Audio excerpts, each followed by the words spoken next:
মোক মণিপুৰক আহোন ফুৰাব আনছে, বিনা ভাড়াত আমি ফুৰাই লৈ আহিম সেনেকৈ কৈছে। কৈ উঠি তাৰপাছত টাউন ফুৰাব লৈ যাই তাৰে নেক্সট দিনা আছে, তাৰে নেক্সট দিনা 10টা বজাত ফোন আহিছে। তাৰমানে ফোন আহি গৈছে মোক এতিয়া আনি পুৰা আটক কৰি ৰাখছে। মোক 20 লাখ টকা দাবী কৰিছে।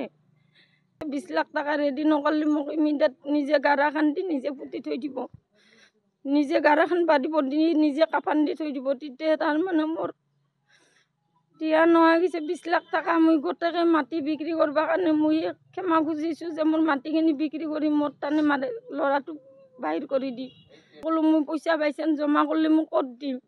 ঘৰত মোৰ চোতালত বহি থাকিব দিছে মোক। মোৰ চোতালৰ পৰা মোৰ হাতৰ পৰা পইচাটো লৈ যাব মোক লৈ। তাৰ অৱস্থাত মই যিমান পইচা নহয় বুলি কওঁ মোৰ ল'ৰাটো সিমান মাৰি থাকে। মাৰি থকাৰ অৱস্থাত মই তাৰমানে লাষ্টত কৈ আছোঁ মই যোগাল কৰি আছোঁ মাইৰৰ পৰা মই বাচি আছোঁ। লাষ্ট মুহূৰ্তত শুক্ৰবাৰে ফোন মাৰছে। মাৰাৰ পাছত মই কৈছোঁ বাবা মই যোগাল কৰিব পৰা নাই। সেয়াক মই ক'লোঁ বাবাই মই কি কৰিম। মই এতিয়া কয় মোৰ ভাইটো তোৰ কিডনী বিক্ৰী কৰি হ'লেও দি মই কিবা কৰি মোক বাছে লৈ যায় পৰা। মই কৈছোঁ যদি কিডনী কিনা মানুহ আহে মই কিডনী বিক্ৰী কৰি দিম বাবা, এনেকৈ কৈছোঁ। কৰাৰ পাছত সেই ফোন নধৰা হৈছে মোৰ। মই কান্দা গম পাইছে পাই সেই ফোন নধৰা হৈছে। ফোন নধৰাৰ কাৰণে তেতিয়া ইয়াক উলংঘ কৰি লাংটা কৰি এক ফটো মাৰি মোৰ মোবাইলত দিছে হোৱাটছআপ কৰি। কৈ তোৰ ফটো ভিডিঅ' ফোন যদি নকৰা ভিডিঅ' দিছোঁ তোৰ ভিডিঅ' চাই লো। ইয়াক মাৰি মাৰি তাৰমানে মাকে সি আটা কৰি আছে। ইয়াক মাৰি উলংঘ কৰি ফটো দি আছে।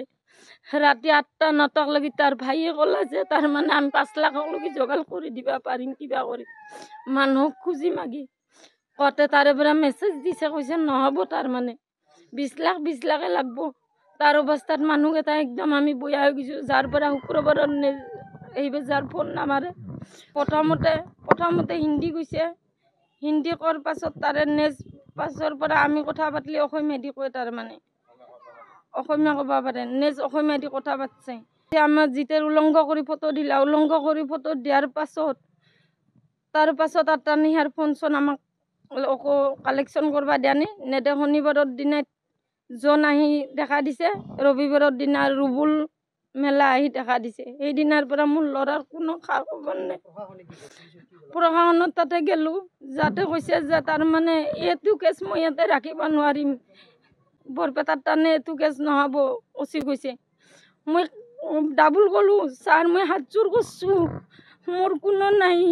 মই এটা অভাগিনী মা সৰুৰ পৰা কষ্ট কৰি মই চলি ডাঙৰ কৰিছোঁ, মোৰ লগত কোনো নাই বাইদেউ। ছাৰ মোৰ একবাৰ কথা শুনিছা আপোনালোকে কথা নহ'ব তুমি ইয়াৰ পৰা যোৱা। তথাপিতো মই কাগজখন মই দি আহিছোঁ।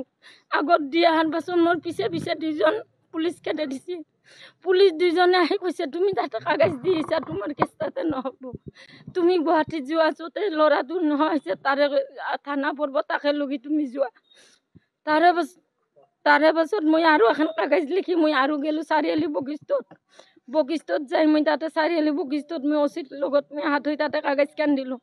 যিমান ভিডিঅ' উলংঘ কৰা আছে ইলা আছে মই গোটেইখিনি দিলোঁ। টাউন 1 ঘণ্টা বহি লেখা পুৰা কৰি অলপ টাইম থাকি ক'বাই ফোন মাৰি কাগজখন দি মোক কৈছে তুমি ইয়াৰে পৰা। পিছদিনা আৰু বৰপেটাত গ'লোঁ মই অপাৰেশ্যন কৰা মানুহ চিলাই আৰু মই বৰপেটাত যে কান্দি ক'লোঁ ছাৰ মোক এনেকৈ কৈছে নোৱাব তুমি ওপৰলৈকে যোৱা।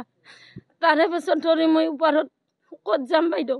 তেতিয়া কোনোবা এটা ছাৰৰ কথা হৈছে তাতে গৈছোঁ। তাতে যে মই ছাৰক হাত জোৰ কৰি কৈছোঁ ছাৰ মোৰ এনেহেন কথা কয় তুমি বেমাৰী মানুহ তুমি ঘৰত বহি থাকবা, আমি ব্যৱস্থা কৰি আছোঁ, তোমাৰ ল'ৰা নহয় আমাৰো ল'ৰা।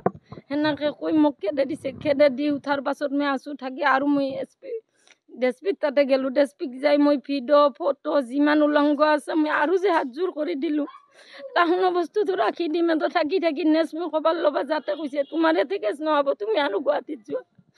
মই বাইদেউক হাত জোৰ কৰিলোঁ বাইদেউ মোক কি কৰা কতে কৈ কি তোমাৰ ল'ৰা পাই যাবা, তুমি ইমান মাথাই কৰি আছা কিয়, তোমাৰ ল'ৰা বালিটো হ'ল এনেকৈ কৈছে।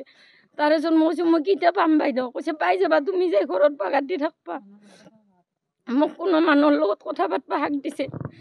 এনেকৈ কৰাৰ পিছত মই কান্দি তাৰে পৰা বাহিৰ হৈ আহি মোৰ আৰু ৰাস্তা নাই। মই তেতিয়া আৰু আপোনালোকৰ ওচৰত মই হাত জোৰ কৰিবৰ কাৰণে মই এতিয়া মোৰ আৰু বেলেগ ৰাস্তা নাই। মোৰ মুখ্যমন্ত্ৰী হেমন্ত বিশ্ব শৰ্মাৰ মোৰ গেমা মোক যাতে ল'ৰাটো কিবা কৰি 3জনে সুধি মোক আনি দিয়ে। মোৰ এইটোৱে আপোনালোকৰ ওচৰত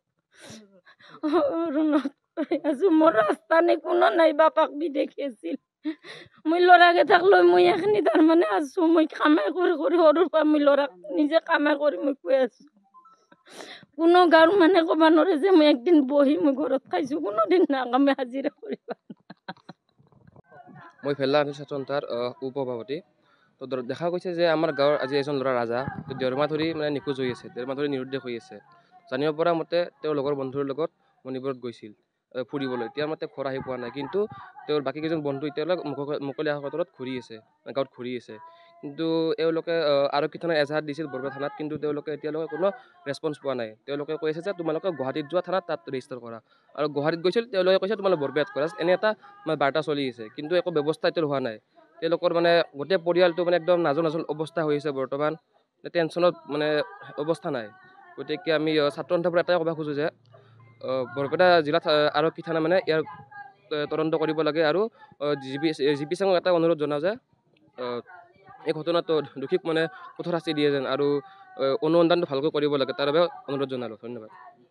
মোৰ স্বামী বিজিৰ বানাই 3জন আহিছে, বাকী এজন আনে মোক বিশ্ব শৰ্মাক অনুৰোধ জনাইছোঁ মোৰ স্বামীক ঘূৰাই দিয়ে নাবালাক কেইটাৰ কাৰণে, মোৰ বাচ্চা দুটাৰ কাৰণে অনুৰোধ জনাইছোঁ। মই মোৰ স্বামীক লাগে, খালি 3জন আহি ঘৰত আছে, কাৰণে জনাইছোঁ যাতে নিয়া কৰি এনে মোৰ স্বামীক ঘূৰাই দিয়ে।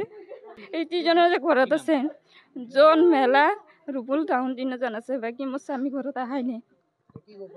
প্ৰশাসনত জনাইছোঁ মোৰ স্বামীক ঘূৰাই দিব লাগে, আৰু অনুৰোধ জনাইছোঁ বিশ্ব শৰ্মা হাত জোৰ কৰিছোঁ মোৰ স্বামীক যাতে ঘূৰাই দিয়ে নিয়া কৰি।